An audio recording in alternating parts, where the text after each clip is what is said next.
Hello दोस्तों, welcome to our YouTube channel commerce की डिबिया। आज हम पढ़ेंगे कैरेक्टरिस्टिक्स ऑफ अकाउंटिंग। जैसे कि पिछले वीडियो में मैंने सिर्फ पॉइंट्स ही बताए थे, आज मैं हर एक पॉइंट को एलाबोरेट करके समझाने की कोशिश करूँगा। वीडियो को एंड तक ज़रूर देखिए। पहला पॉइंट है फाइनेंशियल ट्रांजैक्शंस ओनली। इसमें समझेंगे कि अकाउंटिंग जो है सिर्फ फाइनेंशियल ट्रांजैक्शंस को रिकॉर्ड करती है। इसमें एग्जांपल लेते हैं। एक कंपनी ने 4 लाख की एक नई मशीन खरीदी, रिकॉर्ड होगी 4 लाख की मशीन परचेज हुई, लेकिन उसमें कुछ एम्प्लॉयज़ बहुत खुश हुए क्योंकि नई मशीन आई। कंपनी के कस्टमर्स बहुत लॉयल है और बिजनेस की रेपुटेशन बहुत अच्छी हो गई।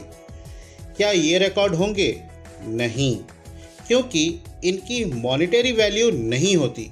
यानी कि एम्प्लॉय का खुश होना, कस्टमर्स लॉयल होना, बिजनेस की रेपुटेशन अच्छी होना, हम इसे पैसों में कैलकुलेट नहीं कर सकते, इसीलिए ये रिकॉर्ड नहीं होगी।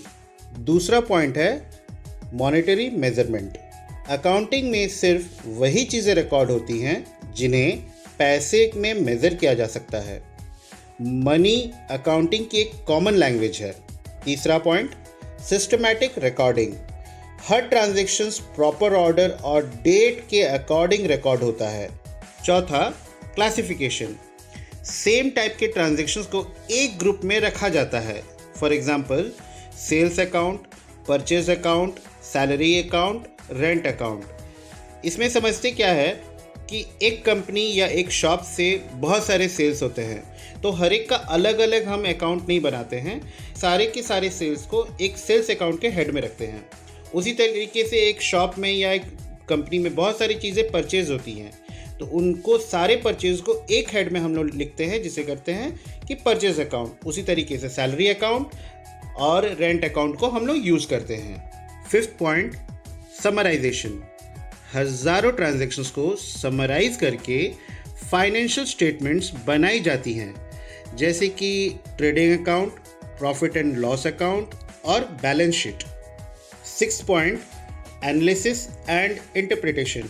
अकाउंटिंग सिर्फ रिपोर्ट्स बनाकर ख़त्म नहीं होती, ये बताती भी है प्रॉफिट क्यों बढ़ रहा है, एक्सपेंसेस क्यों इंक्रीज हो रहा है, बिजनेस हेल्दी है या नहीं। इस तरीके से सेवेंथ पॉइंट में क्या है कम्युनिकेशन। अकाउंटिंग की information honours, investors, banks, creditors और गवर्नमेंट तक पहुंचाई भी जाती है। और आठवां पॉइंट है historical nature. Accounting mainly past transactions को ही रिकॉर्ड करती है। ये ऑब्वियस सी बात है कि जो ट्रांजैक्शंस हम किए नहीं हैं वो हम रिकॉर्ड कैसे करें। Ninth point based on accounting principle. Accounting fixed rules और स्टैंडर्ड्स को फॉलो करती है ताकि सभी बिजनेस का अकाउंटिंग प्रोसेस कंसिस्टेंट रहे। और tenth point helps in decision making. Accounting management को बेटर बिजनेस डिसीजन लेने में हेल्प करती है।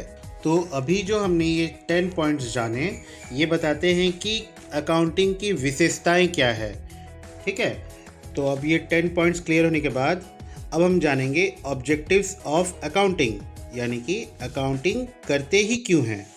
पहला पॉइंट है to maintain systematic records. Business के सारे ट्रांजैक्शंस का प्रॉपर रिकॉर्ड मेंटेन करना। दूसरा पॉइंट है टू डिटरमाइन प्रॉफिट और लॉस। अकाउंटिंग जो है हम लोग प्रॉफिट या लॉस कैलकुलेट करने के लिए करते हैं। थर्ड पॉइंट है to know the financial position. Business की फाइनेंशियल पोजीशन जानना, यानी कि बिजनेस के पास कितनी एसेट्स है, कितनी लाइबिलिटीज़ हैं, ओनर्स का कैपिटल कितना है। Fourth point two provide financial information.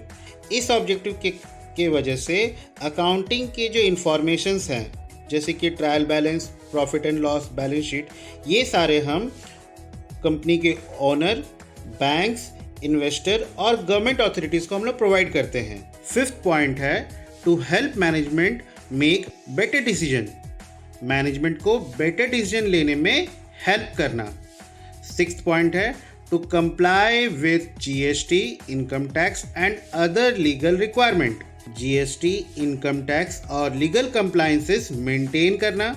7th point to safeguard business assets and reduce errors and fraud.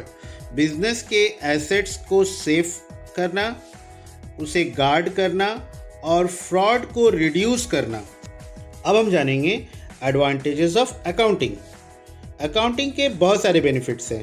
पहला बेनिफिट है मेंटेन प्रॉपर रिकॉर्ड्स। दूसरा, हेल्प्स कैलकुलेट प्रॉफिट और लॉस। तीसरा, शोज फाइनेंशियल पोजीशन। चौथा, सपोर्ट्स डिसीजन मेकिंग। पांचवा, helps in GST and income tax compliances. छठा, assist in budgeting and planning. सातवां, detects errors and frauds. आठवां, builds trust among banks, investor and creditors. तो पहला point समझते हैं, मेंटेन प्रॉपर रिकॉर्ड्स। अगर हम अकाउंटिंग के रिकॉर्ड्स को प्रॉपरली मेंटेन करेंगे तो ही हम लोगों को सेकंड पॉइंट जो है प्रॉफिट और लॉस कैलकुलेट करने में ईजी होगा। तीसरा पॉइंट बताता है सोर्स फाइनेंशियल पोजीशन, जिसके कारण हम लोग प्रॉफिट एंड लॉस अगर हम लोग अकाउंट मेंटेन करेंगे तो इससे हमें कंपनी के फाइनेंशियल पोजीशंस पता चलेंगे। सपोज डिसीजन मेकिंग, अगर फाइनेंशियल पोजीशन पता चले तो डिसीजन लेने में हमें आसानी होगी, जो कि हमें फिर जीएसटी और इनकम टैक्सेस के कंप्लायंसेस यानी कि उसके फॉर्मेलिटीज़ को पूरा करने में हमें आसानी होगी। फिर उसी हिसाब से हमें हेल्प करेगी, जो अकाउंटिंग अगर हम लोग सही से अगर करते हैं तो हमें हेल्प करेगी बजटिंग और प्लानिंग करने में कि कंपनी कैसे आगे बढ़ाएं, और डिटेक्ट करेगी एरर्स एंड फ्रॉड, जो कि हमें बता देगी कि कहाँ एरर हुआ है, कहाँ गलती हुई है, कहाँ फ्रॉड हुआ है। और इस अकाउंटिंग अगर हम सही से प्रोसेस करें, सही से रिकॉर्ड करें, तो हमारे बैंक्स, इन्वेस्टर और क्रेडिटर के साथ एक अच्छा रिलेशन बिल्टअप होगा। अब हम जानेंगे disadvantages of accounting. Her system की तरह अकाउंटिंग की भी कुछ लिमिटेशंस हैं, जैसे कि it records only monetary transactions. ये सिर्फ पैसे के ट्रांजैक्शन को ही रिकॉर्ड करती है, फीलिंग्स के ट्रांजैक्शन को रिकॉर्ड नहीं करती, क्योंकि अकाउंटिंग का कैरेक्टरिस्टिक ही है, वो मनी मेजरमेंट करती है, यानी कि पैसे के हर एक ट्रांजैक्शन को रिकॉर्ड करेगी, फीलिंग्स को नहीं करेगी। Second, it depends on past data. उसका जो कैरेक्टरिस्टिक है कि वो हिस्टोरिकल डेटा पे डिपेंड करती है। इसमें वही उसकी लिमिटेशन हो गई कि वो सिर्फ पास्ट डेटा पर ही डिपेंड करती है। Many figures are based on estimates. बहुत सारे हम लोग जब अकाउंटिंग करेंगे तो हम जानेंगे कि बहुत सारे फिगर्स को, बहुत सारे नंबर्स को हम एस्टिमेट करते हैं, जैसे कि डिप्रिशिएशन और बेड डेब्ट्स। फिर चौथा पॉइंट हो गया, accounts can be manipulated if ethical practices are not followed. Accounts को गड़बड़ किया जा सकता है उसका अगर एथिकल प्रैक्टिसेस अगर हम लोग फॉलो नहीं करते हैं। पांचवा पॉइंट हो गया, maintaining proper accounting records can be expensive for small businesses.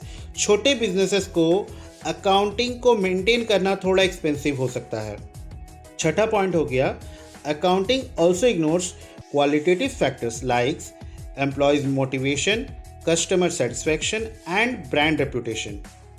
इसीलिए अकाउंटिंग एक पावरफुल टूल है, लेकिन इसे हमेशा गुड बिजनेस जजमेंट के साथ यूज करना चाहिए।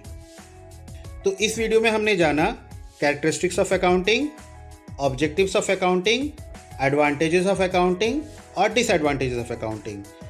अगली वीडियो में हम जानेंगे basic concepts of accounting. Accounting के बेसिक कंसेप्ट्स क्या क्या हैं और अकाउंटिंग के कितने सारे ब्रांचेज हैं। तो हमारा वीडियो कैसा लगा आप प्लीज़ लाइक करें, कमेंट करें और शेयर करें अपने दोस्तों को। Thank you.